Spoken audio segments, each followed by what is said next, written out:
Yo, what is up you guys? Welcome back to the channel. So for today's video guys, wala muna tayong front review guys kasi wala tayo sa shop kasi ni-renovate yung shop guys kaya hindi ako nakapag-upload ng ilang buwan. So yan yung rason guys. So ayan na nga guys, in front of you is meron naman tayong panibagong phone na aayusin. So, I think LCD replacement to guys pero hindi pa ako sure kasi um, sabi ni customer nag-ghost touch daw siya. And kanina guys, while nandito si customer, umaandar pa yung phone. And while I am checking kanina, open na kasi yung phone niya guys pag pagbigyan niya sa akin. So, pag open ko ng phone ng ganito, na wala yung display. So, maybe um, yung cable niya guys is natanggal sa board or I don't know. Pero functional pa naman siya, nagva-vibrate pa rin. So, ito pala yung ano guys, Xiaomi, uh, ito pala yung ano guys, Xiaomi Poco 5G. So, ayan. So, basag na din yung ano niya guys, yung back cover niya. So, ayan. So, basag na to. Pagka-receive ko guys. So, ayan. Um, without further ado guys, let's fix this phone. So, i-on ko lang yung hot air ko guys. So, ayan. Di ko alam guys kung maririnig niyo yung um, heater ko. Pero ang first natin gawin is tanggalin natin yung back cover niya guys. Babalik lang ako guys, kukuha lang ako ng suction cup. So ayan na nga guys, I'm back. And dala ko na yung suction cup natin. And also yung ewan ko guys, plastic lang to na tinupi ko. So ayan. So while nagpe-preheat yung air station natin guys, explain ko lang muna guys kung ba't hindi ako nakapag-upload. As what I've said earlier, um, nirenovate yung shop guys. Kaya hindi ako nakapag-upload. Meron akong videos guys pero um, editing pa lang kasi wala kasing voice. Hindi ako nagsasalita sa mga videos na yun guys kasi yung place na kung saan ako nagre-repair is maingay kasi. And di ko pa kasi alam kung paano mag voice over guys. So nagpa-practice pa lang ako. Pero meron tayong upcoming videos after this na voice over lang yun guys. So pagpasensyahan nyo na guys. Gusto ko lang kasi i-update kayo and ayan. So ayan guys, mainit na yung hot air and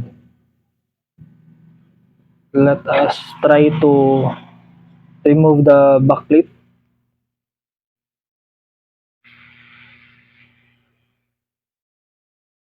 So ayan, dahan-dahan lang paglagay ng heat guys para wala tayong masirang components or para hindi masira tong backplate or masunog yung backplate niya guys.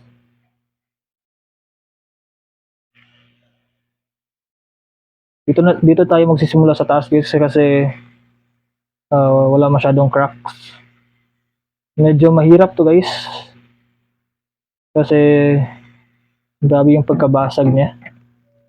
Pero let's try our best to preserve the backplate.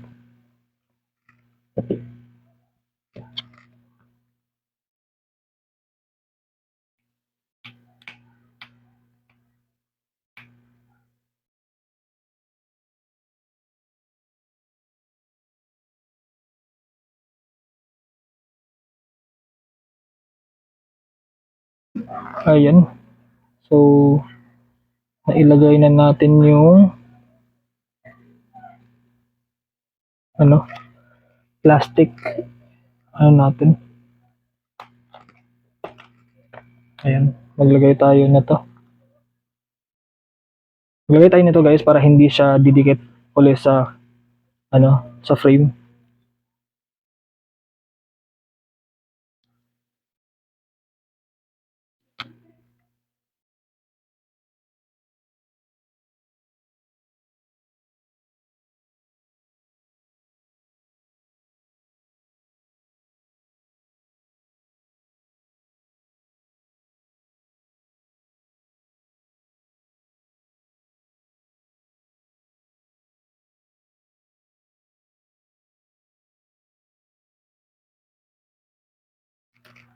Tanggalin natin tong suction cup natin and flip natin yung phone.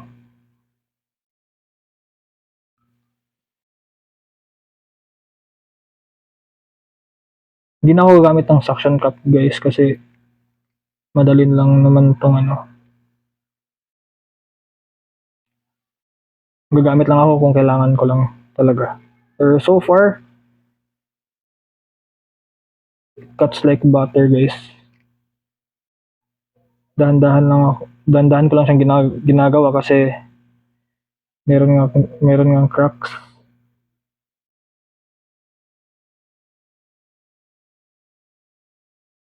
Maglalagay na naman ako dito para hindi siya didikit sa kanyang frame. Na yan. Dito ako nahihirapan guys kasi maraming cracks.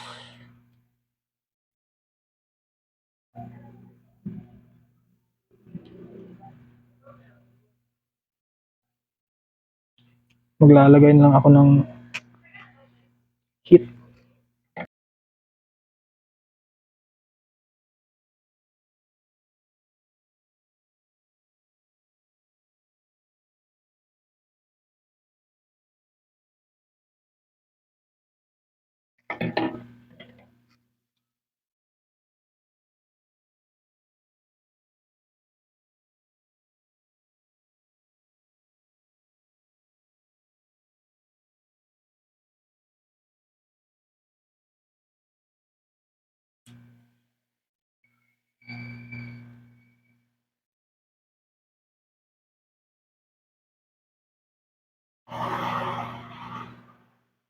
Ayan.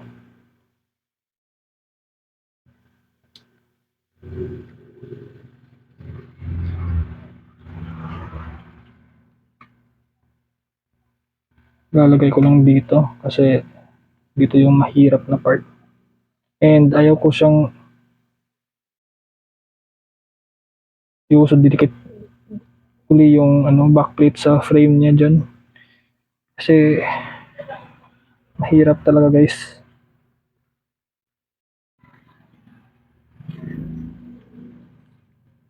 Ayan, malapit na ako guys. And I think we're done. Ayun guys, kung narinig niyo yun. Yun yung phone guys.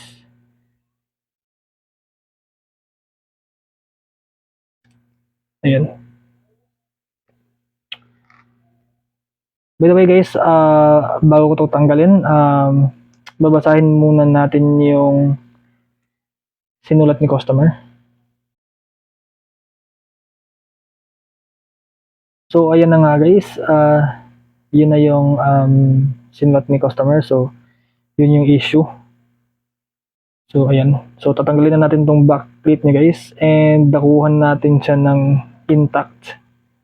So ayan, that's great. So ilalagay lang natin to sa side guys. And ita-turn off ko na yung hot air ko kasi hindi natin to gagamitin. Kasi natanggal naman yung LCD so hindi na natin yan gagamitin.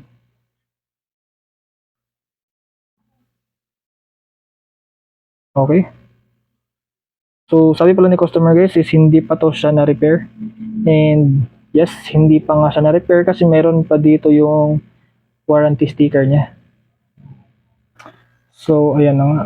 So meron tayong ano guys, 1, 2, 3, 4, 5, 6, 7, 8, 9, 10. So meron tayong 10 screws or 11 ba? 1, 2, 3, 4, 5, 6, 7, 8, 9, 10. Yeah, 11 screws na tatanggalin guys. So ang gagamitin nating bit is itong PH00. So ayan. Hindi nagfo-focus yung camera guys. Hindi ko alam bakit. Pero hindi siya nagfo-focus. Pero ayan. So tatanggalin na natin to.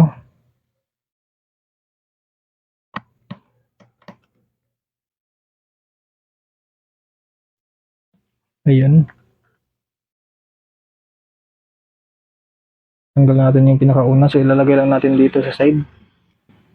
So ayan na nga guys. Tatanggalin na natin tong pangalawa. So ayan guys, nag-change camera ako kasi hindi nagfo-focus yung isang camera. So ayan. Kaya naka-zoom, medyo naka-zoom siya kasi ibang phone yung ginamit ko. So dito guys, ipa-fast forward ko na lang para hindi na tayo matagalan.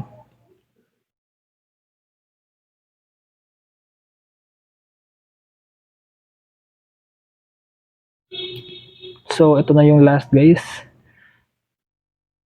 Ang ganda talaga ng ano guys. Papakita ko sa inyo ng malapitan. Ang ganda talaga ng mga screw ng ano ng wait lang, i-focus ko guys. Hindi talaga siya nagfo-focus. Ayan. Ganda talaga ng screw ng ano guys, Xiaomi color green. Ayan. Wala lang, share ko lang guys. Ayan. And meron pa tayong isa dito. I'll try to preserve the sticker guys.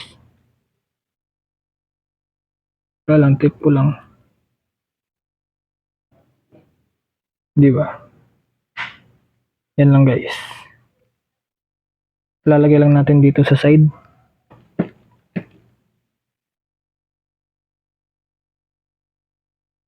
And by the way guys, kung hindi ko pa siya naipakita sa inyo, yung front screen, ayan, ito yung kalagayan niya guys. Ayan, tanggalin ko muna to. Wait lang.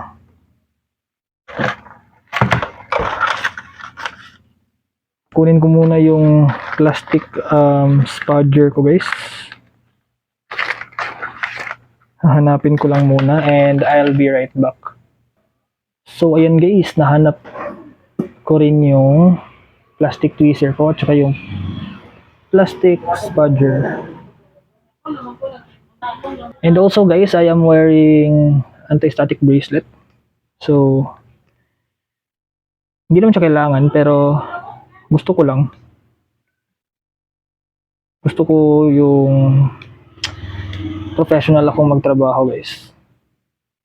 Kasi di natin alam guys, sometimes may static yung katawan natin and pwede siyang dumaan sa board and masisira yung board. So it's better to be safe than sorry guys. And meron tayong flex cable dito. Yan. I think sa kanyang flash. Okay. Ang pangit ng pagkakaano niya. And ang tatanggalin natin is yung battery. Ayan. And next yung ano niya guys, yung flex cable niya patungo sa charging port.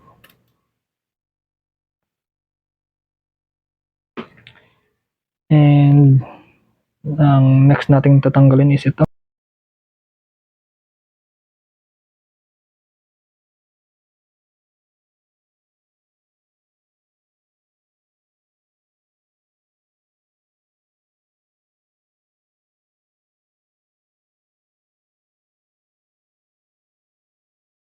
So last one guys, kukunin na natin to.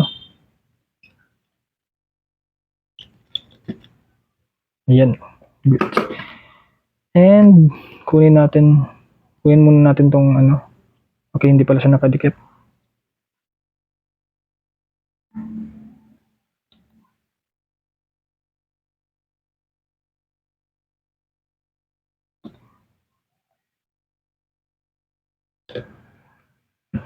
Lang guys, i-flip ko yung phone.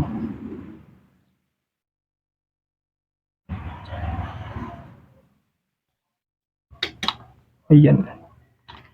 And kukunin natin tong ano, antenna cable.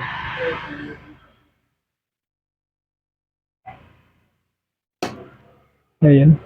And itong isa pa. Ayan. Hindi ko na yan kukunin. Ito na lang. So ilagay natin to sa side. Ayan.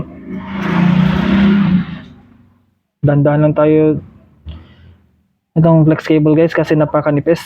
So I think ito yung pinaka nipis na flex cable guys na um, nakita ko sa isang phone. Like parang siyang papel guys. So dahan-dahan lang tayo. Ilagay din natin to sa side. Ayan. Yan. So ito yung ano niya guys. Ito yung connector niya para sa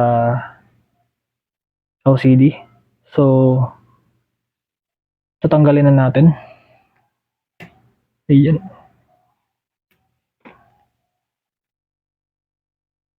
Okay. So that's good. And also guys, wala na pala siyang SIM card tray. So yan. Wala na siya.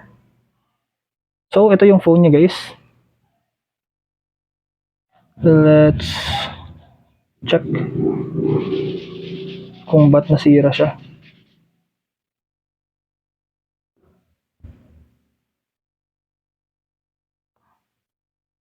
Let us try to reinstall it again guys.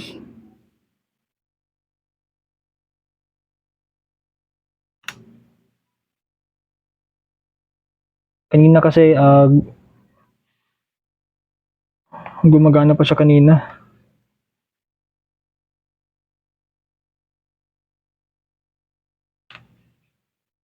Ayan, i-plug lang natin.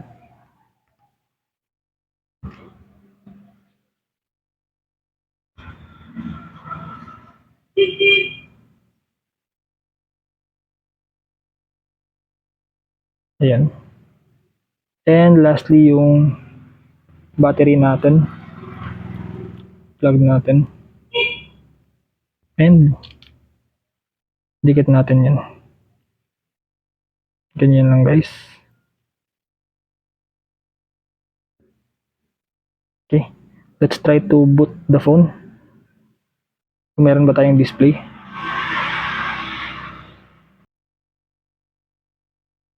In case wala talaga tayong makita na kahit anong display.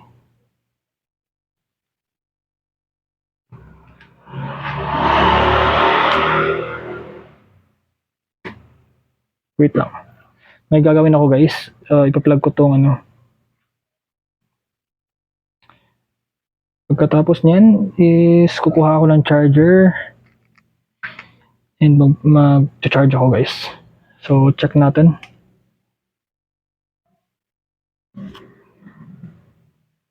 Press natin yung power button. Ayan. May nag-vibrate pero walang display.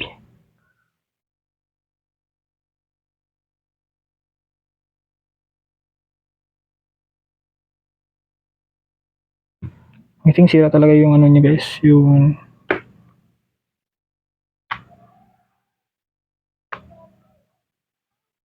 sira talaga yung LCD niya guys. Goods na yung ano, goods yung phone. Ayan. So wala tayong magawa niyan guys. Di ko maipapakita sa inyo na ayos yung phone. Pero alam natin guys na LCD yung sira. So ang gagawin ko guys is i-contact ko yung customer and sasabihin ko sa kanya na i-replace yung i-replace yung LCD. Tanggalin ko lang to kasi as what I've said, napaka-fragile niya guys. Grabe. So far ito yung pinakanipis na flex cable na encounter ko. Yan. Tingnan nyo guys kung gaano kanipis. Ganyan kanipis yung flex cable niya. Diba? Parang ano lang guys. Mas nipis pa ata to sa papel guys. So ayan guys, tatapusin ko muna yung video dito and babalikan ko lang kayo kapag meron na tayong replacement na LCD para sa phone na to. So ayan guys. So ayan, I'll be right back guys and I'll see you later.